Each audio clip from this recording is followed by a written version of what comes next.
কোরআন মাজিদের সূরা নিসার 23 নং আয়াতে আল্লাহ তাআলা বলেন, যার অনুবাদ হচ্ছে, তোমাদের জন্য হারাম করা হয়েছে তোমাদের মাতা, তোমাদের কন্যা, তোমাদের বোন, তোমাদের ফুফু, তোমাদের খালা, ভাড়তি কন্যা, ভগ্নী কন্যা।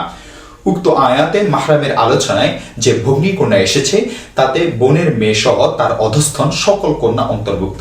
এতে আপন বোনের মেয়ে, বৈপিত্রীয় বোনের মেয়ে এবং বৈমাত্রীয় বোনের মেয়ে এবং এদের অধস্থন সকল কন্যা অন্তর্ভুক্ত।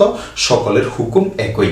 তাই এমনটি হলে কর্তব্য হলো এখনই পৃথক হয়ে যাওয়া এবং নিজেদের ভুলের জন্য আল্লাহ তাআলার কাছে তাওবা ও ইস্তেগফার করা। উপরোক্ত হুকুমটি অর্থাৎ ভগ্নী কন্যার অধস্থনগণ মাহরম হওয়া সর্বসম্মত সিদ্ধান্ত, এটি সর্বসম্মত একটি মাসআলা।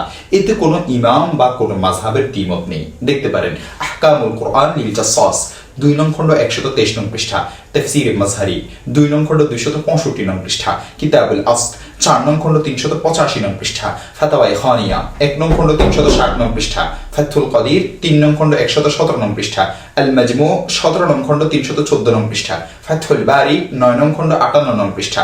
আরো দেখতে পারেন আল ইকান ফি মাসাইলিল ইজমা 2 নং খণ্ড 62 নং পৃষ্ঠা।